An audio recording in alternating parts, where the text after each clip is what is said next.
who are caught up in this, about the impact on our lives and our economy, and about the potential for even greater escalation. They can hardly believe that yet again we're seeing missiles and drones falling and civilians in the firing line across the region. So I want to reassure the British public about the action that we're taking. While the region has been plunged into chaos, my focus is providing calm, level-headed leadership in the national interest. That means deploying our military and diplomatic strength to protect our people. And it means having the strength to stand firm by our values and our principles, no matter the pressure to do otherwise. The long-standing British position is that the best way forward for the regime and the world is a negotiated settlement with Iran where they give up their nuclear ambitions. Now, that's why I took the decision that the UK would not join the initial strikes on Iran by the US and Israel. Now, that decision was deliberate. It was in the national interest, and I stand by it. But when Iran started attacking countries around the Gulf and the wider region, the situation changed. Iran has now fired drones and missiles at 10 countries that did not attack them. These are allies of the UK, where we have hundreds of thousands of British people, as well as British military personnel. Our number one priority is protecting our people. And that's why, long before the US and Israeli action last weekend, we had already deployed additional military capabilities to the region to defend our interests. And I want to pay tribute to our brilliant armed forces. Throughout January and February, we were moving defensive assets to Cyprus and Qatar. Fighter jets, air defence missiles, advanced radar, and systems to take down drones, to ensure we were in a heightened state of readiness in advance of any conflict beginning. When the strikes began on Saturday, we immediately put those jets into the sky on a mission to protect our people and our allies in the region. And that is what they have done, flying over Cyprus and the wider region, shooting down multiple drones, at least one of which was heading towards a base housing British military personnel. Our jets were in the sky again last night, over Jordan, Qatar, and other partners, refuelling in the air to prolong their mission. And we're constantly resupplying our jets and our missile stores. And we are responding to requests from allies in the region for further help. I can announce today that we're sending 4 additional Typhoon jets to join our squadron in Qatar, to strengthen our defensive operations in Qatar and across the region. Wildcat helicopters with anti-drone capabilities are arriving in Cyprus tomorrow. The Defence Secretary is on the ground in Cyprus right now, coordinating our work and meeting our brave servicemen and women. We're deploying HMS Dragon to the Mediterranean. And we have allowed the US to use British bases to conduct defensive operations to take out Iranian missiles before they're fired at our people and our allies. We will maintain this shield over British people in the region and our allies. We are working to strengthen it every day. And we're working as fast as possible to get our people out. As of today, over 140,000 individuals in the region have registered their presence, enabling us to get them the the information and the support that they need. We have rapid deployment teams on the ground in Oman and Saudi Arabia. And our consular teams are helping hundreds of the most vulnerable individuals. Despite airspace closures, we're working around the clock with airlines, travel companies and governments to open safe routes home. More than 4,000 people have now arrived back in the United Kingdom on commercial flights from the UAE, including vulnerable Brits identified by our teams. A further 7 flights are due to leave the UAE for the UK today. And I can report that our first charter flight from Oman took off a few minutes ago. We will lay on additional charter flights in the coming days. British Airways is putting on daily flights from Oman, and we will keep working with all of our partners to increase the speed and capacity of this airlift. I want to be very clear. This is a huge undertaking. It's one of the biggest operations of its kind, many times bigger than the evacuation from Afghanistan. It's not going to happen overnight, but we will not stop until our people are safe. I also want to say a word about the economic impact. Iran is targeting oil and gas facilities in the Gulf and tankers in the Straits of Hormuz, trying to inflict economic pain around the world. So we will continue to work with the industries affected and our allies to respond to any impact. And this is where the long-term changes that we're delivering for the British people are paying off. We have the right plan for defence, delivering the biggest increase in defence spending since the Cold War, to strengthen our armed forces and keep people safe.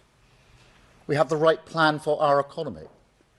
As the Chancellor said on Tuesday, we're sticking to that plan so we can cut energy bills and help keeping families with the cost of living and helping them. We also have the right plan for our energy supplies, building up clean British energy like never before, decreasing our dependence on volatile international markets, and creating the energy security and independence that we need. Faced with this new geopolitical crisis, the sad fact is that some will try to use it to divide us. That's why the government is reaching out to communities across the United Kingdom, Jewish and Muslim alike, making sure that communities and places of worship have appropriate protective security in place. But look, as a nation, we should come together in this moment. Those citizens that are stuck in the region, scared and in need of help, come from all backgrounds. The armed forces who protect them come from all backgrounds too. We are united by our common humanity and our love of this country. This conflict could continue for some time. So I want you to know that your government is resolute in our response, at home and abroad. We will do everything we can to protect British lives, uphold British values, and safeguard the national interest. Thank you. And now I'll take some questions. And I've got Chris, BBC first, please. Thank you, Prime Minister. Chris Mason at BBC News. Can you address directly those at home and abroad who see your response and see indecision, prevarication and a lack of preparedness? Thank you. Yes, let me address that, because, as I said a moment ago, we started pre-deploying to the region in January and February, particularly to Cyprus and Qatar, and that was fighter jets, air defence missiles, advanced radar and anti-drone systems. Now, we did that during the course of 8 or so weeks. We did that in conjunction with the US and with our allies, and we continue to bolster the capability that we have there to keep our people safe. So there's been a lot of pre-planning gone into this, a lot of pre-deployment that's gone into this, and I'm satisfied that we can keep our people safe, and we're working very hard to make sure that wherever people have registered their presence, we can help them with the information that they need and the support they need and get them back to the United Kingdom as quickly and as safely as possible. Thank you, Chris. Robert Peston, ITV. Yeah, Robert Peston, ITV. Prime Minister, I was very struck by your choice of words. You said that you stand by what you called your initial decision not to join the offensive operations of Israel and America against Iran. Does that mean that decision is subject to review? You're concentrating at the moment on defensive military activity, but could it turn into offensive activity? Well, as you will understand, we're working with our allies and with the US on this. We've been doing that for some time. The pre-deployment was done in conjunction and in discussion with our allies and with the US. And we have that capacity in the region that we pre-deployed to the region, and we're bolstering that in the way that I've set out today. The US are using the basis to do these strikes into Iran to take out the capability to launch the strikes in the first place. So that is the configuration, that is the understanding and arrangements that we've got in place. Thank you, Robert. Beth, can I come to you? Oh, thank you. Prime Minister, this escalating war is really frightening people that are watching today. President Trump says it will go on for 4 to 5 weeks. You've just said it will be some time. Do you have any sense of how long it could go on for? Do you agree with President Trump? What's your message to the British people worried about how it's going to affect their lives?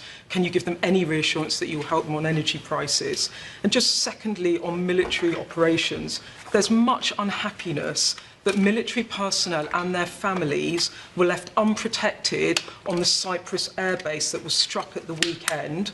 What went wrong, and do you apologise to them? Thank you. Well, Beth, let me set out my number one message, which is that our absolute priority is the safety of our citizens.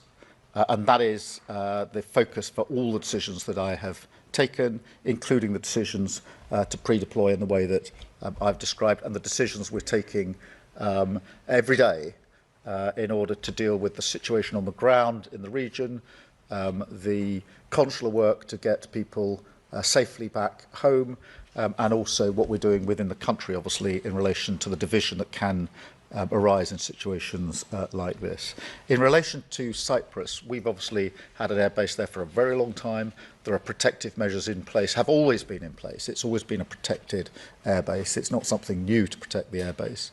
We've pre-deployed further assets to Cyprus in January and February for that purpose, and we're bolstering that. So I want to be really clear to everybody in Cyprus that we're taking every measure that is needed to protect them, to protect the airbase, along with the other places in the region. Thank you very much, Beth. Do you think it will go on? Oh, I'm sorry. In relation to how long it will go on, I do know people are worried. They are going to be worried about the any escalation. I think they can see what's unfolding on their television screens. That will cause them anxiety, understandably. They will be worried about the impact on their own lives that this could have, and those with family and friends in the region will be extremely worried about their family and friends in the region. I absolutely understand that. We are doing everything we can to de-escalate this. I can't give you a time base for this. I don't think anybody can. My strong view is that we need to de-escalate, and ultimately this will have to be a matter of negotiation when it comes to some of the core issues like nuclear capability. Thank you, Beth. Paul McNamara, Channel 4. Paul. Afternoon, Prime Minister. There are reports that you walked into a meeting, the National Security Council, on Friday with one opinion and had your mind changed by Ed Miliband and others in your cabinet. So is it true that you wanted on Friday to give Americans a precautionary permission in the event of Iranian reprisals to use British bases for defensive action, but had your mind changed by Ed Miliband and other members of your cabinet? Let me be really clear about this. No request from the US came in the specific terms that we exceeded until Saturday afternoon. Saturday afternoon. Well, just hear me out. And therefore, on Friday, there was no concrete decision to be made. The decision had to be made when we had the request. That came in on Saturday during the course of the afternoon. We're already taking measures in relation to our own capability. That came in on Saturday afternoon, late in the afternoon. We then, as you would have expected, went through the details with the US over the next day and ultimately reached a decision on Sunday, which I announced then on Sunday evening about 8 or 9 o'clock in the evening.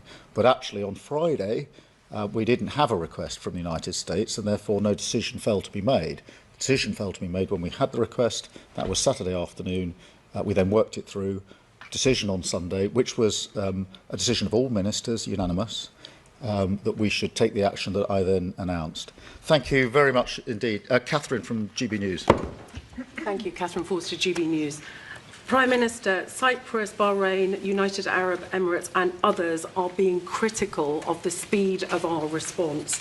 Have we let our allies and our own people down in the Middle East? We've still got a warship sitting in Portsmouth. And also, you said yesterday how in Munich you said we need to go further and faster on defence spending, but getting to 3%, let alone 3.5%, seems to have been kicked way into the long grass. When is your rhetoric actually going to be matched by the reality of when you're putting money into defence? Yeah, thank you, Catherine. I know you'll have heard me say a moment ago, we started pre-deploying in January and February our assets to the region to make sure that we had the capability that we needed there. That wasn't an isolated set of decisions. It was done in conjunction with the US, in conjunction with our allies, and we're bolstering that again. And therefore, I can say we're doing everything and have done everything we can at speed to make sure that we are properly protecting our citizens, which is my number one concern. And that's why it's very important that I set out the pre-deployment measures that we took. Can I also say on defence spend, we've obviously already increased our defence spend, with the highest spending now on defence since the Cold War. And I've set out, when I was at NATO summit last year and at Munich this year, that we need to go further and faster, and that's what we'll do. Thank you very much, Catherine. I've got Stephen from The Times. Stephen. Prime Minister, Donald Trump has suggested that you've ruined the special relationship, that you are no Churchill. On the special relationship, is he right on that? Have you ruined the special relationship? Look, the special relationship is in operation right now. We're working with the Americans in the deployment from our bases. We are working together in the region.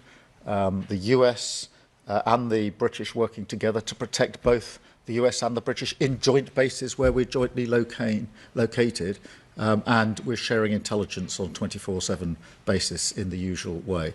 That is the special relationship. That is a special relationship in operation. And clearly it's for the President to take decisions that he considers in the national interest, the right decisions for the US. I understand that, I respect that.